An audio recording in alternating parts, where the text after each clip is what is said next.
लीजिए सुनिए जयशंकर प्रसाद की लिखी कहानी नूरी।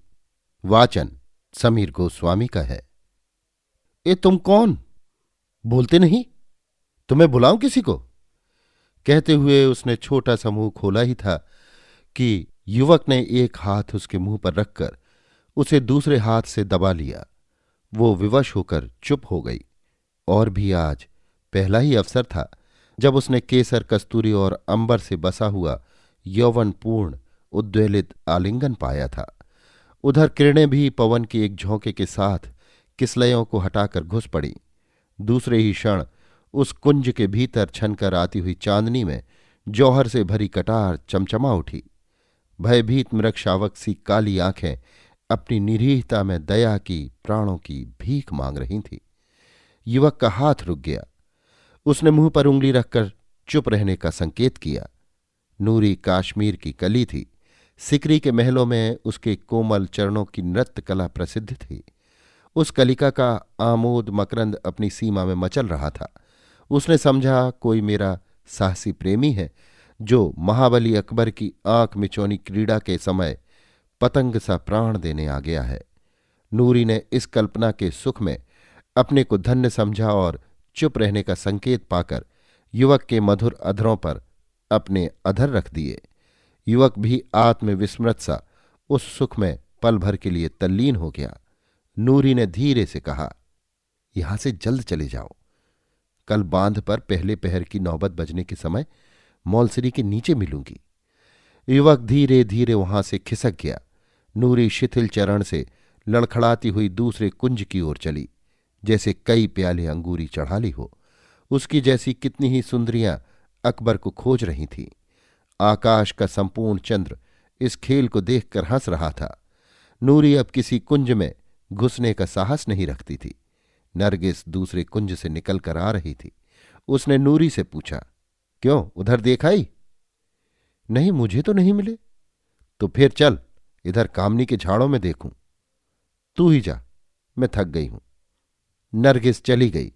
मालती की झुकी हुई डाल की अंधेरी छाया में धड़कते हुए हृदय को हाथों से दबाए नूरी खड़ी थी। पीछे से किसी ने उसकी आंखों को बंद कर लिया। नूरी की धड़कन और बढ़ गई। उसने साहस से कहा, मैं पहचान गई।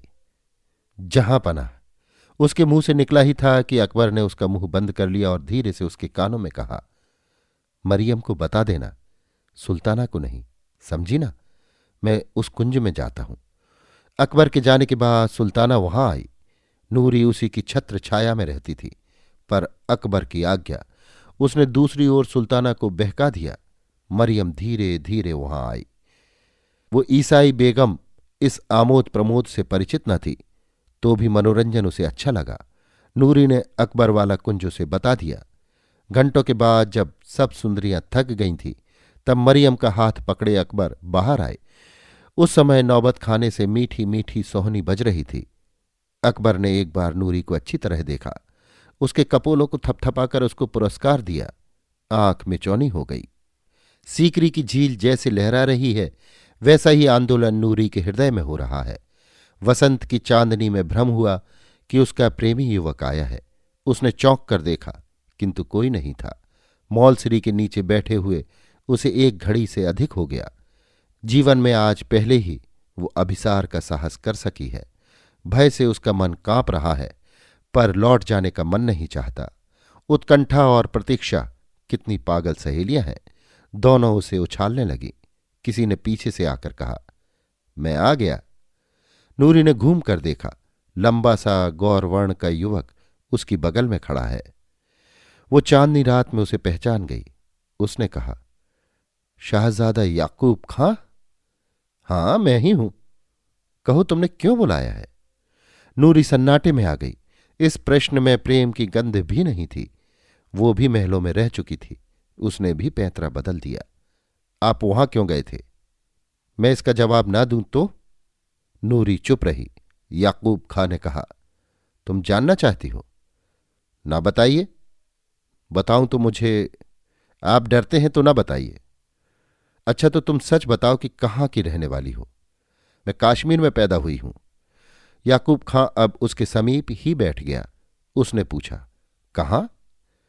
श्रीनगर के पास ही मेरा घर है। यहां क्या करती हो? नाचती हूं। मेरा नाम नूरी है। कश्मीर जाने को मन नहीं करता? नहीं। क्यों? वहां जाकर क्या करूंगी? सुल्तान यूसुफ खां ने मेरा घर बार छीन लिया है। मेरी मां बेड़ियों में जकड़ी हुई दम तोड़ती होगी या मर गई होगी। मैं कहकर छुड़वा दूंगा। तुम यहां से चलो। नहीं, मैं यहां से नहीं जा सकती। पर शहजादा साहब, आप वहां क्यों गए थे? मैं जान गई। नूरी, तुम जान गई हो तो अच्छी बात है। मैं भी बेड़ियों में पड़ा हूं। यहां अकबर के चंगुल में छटपटा रहा हूं। मैं कल रात को उसी के कलेजे में कटार भोंक देने के लिए गया था। शहनशाह को मारने के लिए? भय से चौंक कर नूरी ने कहा। हां नूरी, वहां तुम न आती तो मेरा काम न बिगड़ता। काश्मीर को हड़पने की उसकी। याकूब रुककर पीछे देखने लगा। दूर कोई चला जा रहा था। नूरी भी उठ खड़ी हुई। दोनों और नीचे झील की ओर उतर गए। जल के किनारे बैठकर नूरी ने कहा, अब ऐसा न करना। क्यों न करूं? मुझे काश्मीर से बढ़कर और कौन प्यारा है? मैं उसके लिए क्या नहीं कर सकता। ये कहकर याकूब ने लंबी सांस ली। उसका सुंदर मुख वेदना से विवर्ण हो गया। नूरी ने देखा वो प्यार की प्रतिमा है। उसके हृदय में प्रेम लीला करने की वासना बलवती हो चली थी। फिर ये एकांत और वसंत की नशीली रात। उसने कहा, आप चाहे काश्मीर को प्यार करते हो, पर कुछ लोग ऐसे भी हो सकते हैं जो आपको प्यार करते हो। पागल, मेरे सामने एक ही तस्वीर है। फूलों से भरी, फलों से लदी हुई सिंध और झेलम की घाटियों की हरियाली में मैं इस प्यार को छोड़कर दूसरी ओर। चुप रहिए शहजादा साहब। आप धीरे से नहीं बोल सकते तो चुप रहिए। ये कहकर नूरी ने एक बार फिर पीछे की ओर देखा। वो चंचल हो रही थी, मानो आज ही उसके वसंत पूर्ण यौवन की सार्थकता है और वो विद्रोही युवक सम्राट अकबर के प्राण लेने और अपने प्राण देने पर तुला है। कहते हैं कि तपस्वी को डिगाने के लिए स्वर्ग की अप्सराएं आती हैं। आज नूरी अप्सरा बन रही थी। उसने कहा, तो मुझे कश्मीर ले चलिएगा। याकूब के समीप और सटकर भयभीत सी होकर वो बोली, बोलिए, मुझे ले चलिएगा। मैं भी इन सुनहरी बेड़ियों को तोड़ना चाहती हूं। तुम मुझको प्यार करती हो नूरी? दोनों लोगों से बढ़कर। नूरी उन्मादनी हो रही थी। पर मुझे तो अभी एक बार फिर वही करना है जिसके लिए तुम मना करती हो। बच जाऊंगा तो देखा जाएगा। ये कहकर याकूब ने उसका हाथ पकड़ लिया। नूरी नीचे से ऊपर तक थरथराने लगी। उसने अपना सुंदर मुख याकूब के कंधे पर रखकर कहा, नहीं, अब ऐसा न करो। तुमको मेरी कसम। सहसा चौंक कर युवक फुर्ती से उठ खड़ा हुआ और नूरी जब तक संभली तब तक याकूब वहां न था। अभी नूरी 2 पग भी न बढ़ने पाई थी कि मादम तातारी का कठोर हाथ उसके कंधों पर आ पहुंचा। तातारी ने कहा, सुल्ताना तुमको कब से खोज रही हैं। सुल्ताना बेगम और बादशाह चौसरी खेल रहे थे। उधर पचीसी के मैदान में सुंदरियां गोटे बनाकर चाल चल रही थीं। नौबत खाने से पहले पहर की सुरीली शहनाई बज रही थी। नगाड़े पर अकबर की बांधी हुई गति में लड़की थिरक रही थी, जिसकी धुन में अकबर चाल भूल गए। उनकी गोट पिट गई। पिटी हुई गोट दूसरी न थी, वो थी नूरी। उस दिन की थपकियों ने उसको साहसी बना दिया था। वो मचलती हुई बिसात के बाहर तिबारी में चली आई। पासे हाथ में लिए हुए अकबर उसकी ओर देखने लगे। नूरी ने अल्हड़पन से कहा, तो मैं मर गई? तू जीती रह, मरेगी क्यों? फिर दक्षिण नायक की तरह उसका मनोरंजन करने में चतुर अकबर ने सुल्ताना की ओर देखकर कहा, इसका नाम क्या है? मन में सोच रहे थे उस रात की आंख में चूली वाली घटना। ये कश्मीर की रहने वाली है, इसका नाम नूरी है, बहुत अच्छा नाचती है। सुल्ताना ने कहा, मैंने तो कभी नहीं देखा। तो देखिए ना। नूरी, तो इस शहनाई की गद पर नाच सकेगी? क्यों नहीं जहां पनाह। गोटे अपने अपने घर में जहां की तहां बैठी रहीं। नूरी का वासना और उन्माद से भरा हुआ नृत्य आरंभ हुआ। उसके नूपुर खुले हुए बोल रहे थे। वो नाचने लगी जैसे जल तरंग। वागीश्वरी के विलंबित स्वरों में अंगों के अनेक मरोड़ों के बाद जब कभी वो चुन चुनकर 1-2 घुंघरू बजा देती, तब अकबर वाह वाह कह उठता। घड़ी भर नाचने के बाद जब शहनाई बंद हुई, तब अकबर ने उसको बुलाकर कहा, नूरी, तू कुछ चाहती है? नहीं जहां पनाह, कुछ भी। मैं अपनी मां को देखना चाहती हूं, छुट्टी मिले तो। सिर नीचे किए हुए नूरी ने कहा। दुत, और कुछ नहीं? और कुछ नहीं। अच्छा, तो जब मैं काबुल चलने लगूंगा तब तू भी वहां चल सकेगी। फिर गोटे चलने लगी, खेल होने लगा। सुल्ताना और शहंशाह दोनों ही इस चिंता में थे कि दूसरा हारे। यही तो बात है, संसार चाहता है कि तुम मेरे साथ खेलो, पर सदा तुम ही हारते रहो। नूरी फिर गोट बन गई थी। अब कि वो फिर पिटी। उसने कहा, मैं मर गई? अकबर ने कहा, तू अलग जा बैठ। छुट्टी पाते ही थकी हुई नूरी पचीसी के समीप अमराई में जा घुसी। अभी वो नाचने की थकावट से अंगड़ाई ले रही थी। सहसा याकूब ने आकर उसे पकड़ लिया। उसके शिथिल सुकुमार अंगों को दबाकर उसने कहा, नूरी, मैं तुम्हारे प्यार को लौटा देने के लिए आया हूं। व्याकुल होकर नूरी ने कहा, नहीं नहीं, ऐसा न करो। मैं आज मरने मारने पर तुला हूं। तो क्या फिर तुम आज उसी काम के लिए? हां नूरी। नहीं शहजादा याकूब, ऐसा न करो। मुझे आज शहंशाह ने काश्मीर जाने की छुट्टी दे दी है। मैं तुम्हारे साथ भी चल सकती हूं, पर मैं वहां न जाऊंगा नूरी। मुझे भूल जाओ। नूरी उसे अपने हाथों में जकड़े थी, किंतु याकूब का देश प्रेम उसकी प्रतिज्ञा की पूर्ति मांग रहा था। याकूब ने कहा, नूरी, अकबर सिर झुकाने से मान जाए सो नहीं, ये तो झुके हुए सिर पर भी चढ़ बैठना चाहता है। मुझे छुट्टी दो, मैं यही सोचकर सुख से मर सकूंगा कि कोई मुझे प्यार करता है। नूरी सिसक कर रोने लगी। याकूब का कंधा उसके आंसुओं की धारा से भीगने लगा। अपनी कठोर भावना से उन्मत्त और विद्रोही युवक शहजादा ने बलपूर्वक अभी अपने को रमणी के बाहुपाश से छुड़ाया ही था कि 4 तातारी दासियों ने अमराई के अंधकार से निकलकर दोनों को पकड़ लिया। अकबर की बिसात अभी बिछी थी, पासे अकबर के हाथ में थे। दोनों अपराधी सामने लाए गए। अकबर ने आश्चर्य से पूछा, याकूब खां? याकूब के नतमस्तक की रेखाएं ऐंठी जा रही थी। वो चुप था। फिर नूरी की ओर देखकर शहंशाह ने कहा, तो इसीलिए तू कश्मीर जाने की छुट्टी मांग रही थी? वो भी चुप। याकूब, तुम्हारा ये लड़कपन यूसुफ खां भी ना सहते, लेकिन मैं तुम्हें छोड़ देता हूं। जाने की तैयारी करो। मैं काबुल से लौटकर काश्मीर आऊंगा। संकेत पाते ही तातारियां याकूब को ले चलीं। नूरी खड़ी रही। अकबर ने उसकी ओर देखकर कहा, इसे बुर्ज में ले जाओ। नूरी बुर्ज के तहखाने में बंदनी हुई। 18 बरस बाद जब अकबर की नवरत्न सभा उजड़ चुकी थी, उसके प्रताप की ज्योति आने वाले अंतिम दिन की उदास और धुंधली छाया में विलीन हो रही थी, हिंदू और मुस्लिम एकता का उत्साह शीतल हो रहा था, तब अकबर को अपने पुत्र सलीम से भी भय उत्पन्न हुआ। सलीम ने अपनी स्वतंत्रता की घोषणा की थी, इसलिए पिता पुत्र में मेल होने पर भी आगरा में रहने के लिए सलीम को जगह नहीं थी। उसने दुखी होकर अपनी जन्मभूमि में रहने की आज्ञा मांगी। सलीम फतेहपुर सीकरी आया। मुगल साम्राज्य का वो अलौकिक इंद्रजाल, अकबर की यौवन निशा का सुनहरा स्वप्न, सीकरी का महल पथरीली चट्टानों पर बिखरा पड़ा था। इतना आकस्मिक उत्थान और पतन, जहां एक विश्वजनीन धर्म की उत्पत्ति की सूचना हुई, जहां उस धर्मांधता के युग में एक छत के नीचे ईसाई, पारसी, जैन, इस्लाम और हिंदू आदि धर्मों पर वाद विवाद हो रहा था, जहां संत सलीम की समाधि थी, जहां शाह सलीम का जन्म हुआ था, वहीं अपनी अपूर्णता और खंडहरों में अस्त व्यस्त सीकरी का महल अकबर के जीवन काल में ही निर्वासिता सुंदरी की तरह दया का पात्र, श्रृंगार विहीन और उजड़ा पड़ा था। अभी तक अकबर के शून्य शयन मंदिर में विक्रमादित्य के नवरत्नों का छायापूर्ण अभिनय चल रहा था। अभी तक सराय में कोई यात्री संत की समाधि का दर्शन करने को आता ही रहता। अभी तक बुर्जों के तहखानों में कैदियों का अभाव न था। सीकरी की दशा देखकर सलीम का हृदय व्यथित हो उठा। अपूर्ण शिल्प बिलख रहे थे, गिरे हुए कंगूरे चरणों में लौट रहे थे। अपनी माता के महल में जाकर सलीम भरपेट रोया।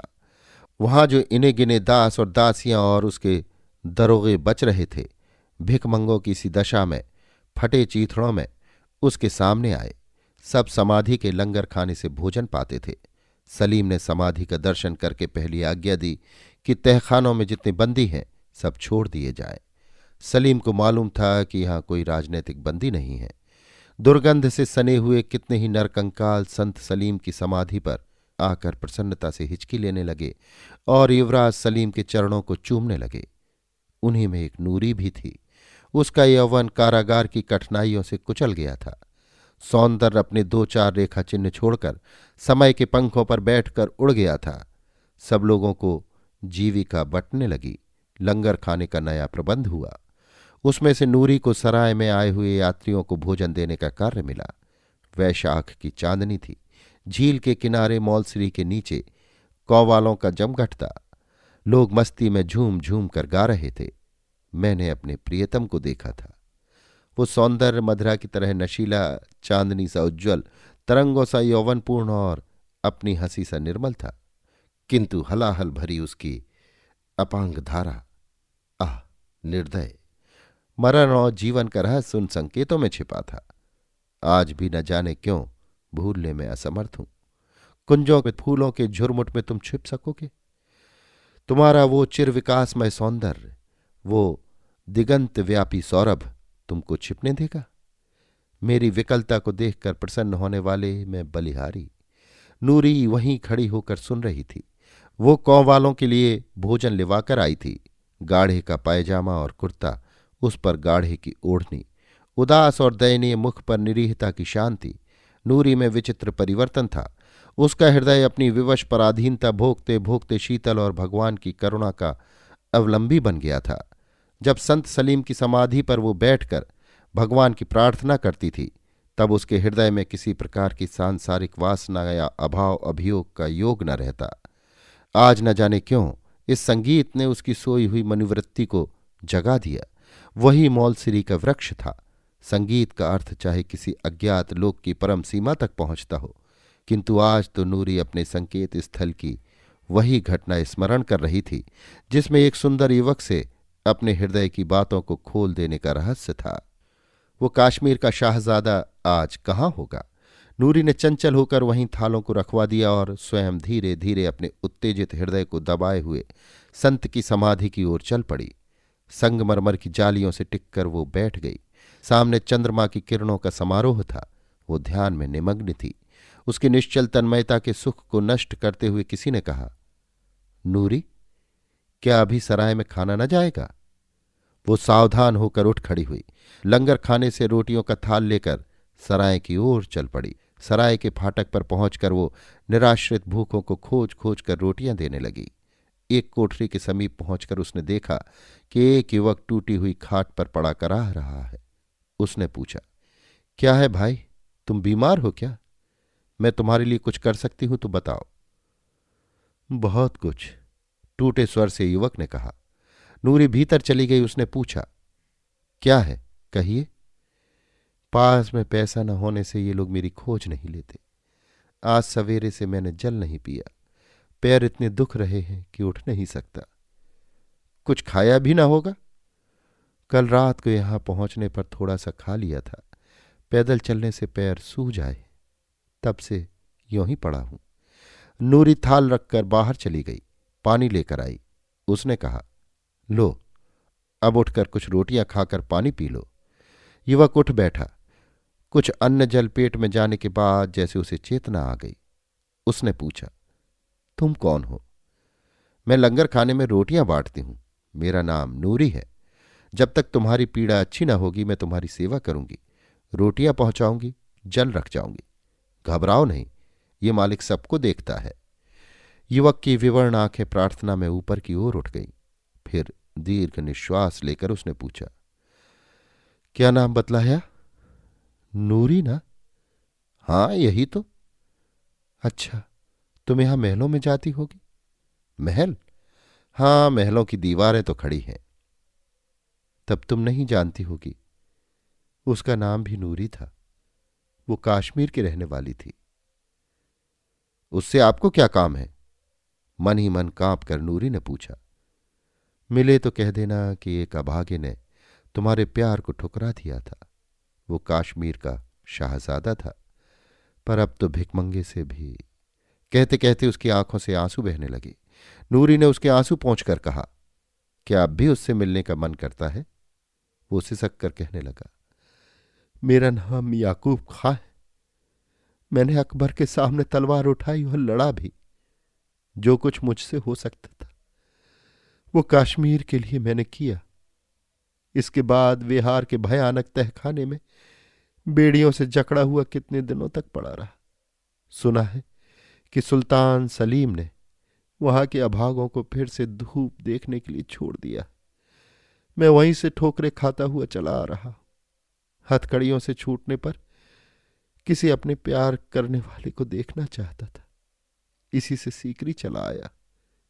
देखता हूं कि मुझे वो भी न मिलेगा। याकूब अपनी उखड़ी हुई सांसों को संभालने लगा और नूरी के मन में विगत काल की घटना, अपने प्रेम समर्पण का उत्साह, फिर उस मनस्वी युवक की अवहेलना सजीव हो उठी। आज जीवन का क्या रूप होता। आशा से भरी संसार यात्रा किस सुंदर विश्राम भवन में पहुंचती। अब तक संसार के कितने सुंदर रहस्य फूलों की तरह अपनी पंखुड़ियां खोल चुके होते। अब प्रेम करने का दिन तो नहीं रहा। हृदय में इतना प्यार कहाँ रहा जो दूंगी, जिससे ये ठूठ हरा हो जाएगा। नहीं, नूरी ने मोह का जाल छिन्न कर दिया है। वो अब उसमें न पड़ेगी। तो भी इस दयनीय मनुष्य की सेवा। किंतु ये क्या? याकूब हिचकियां ले रहा था। उसकी पुकार का संतोषजनक उत्तर नहीं मिला। निर्मम हृदय नूरी ने विलंब कर दिया। वो विचार करने लगी थी और याकूब को इतना अवसर नहीं था। नूरी उसका सिर हाथों में लेकर उसे लिटाने लगी। साथ ही अभागे याकूब के खुले हुए प्यासे मुंह में नूरी की आंखों के आंसू टपाटप गिरने लगे। अभी आप सुन रहे थे जयशंकर प्रसाद की लिखी कहानी नूरी। वाचन समीर गोस्वामी का था।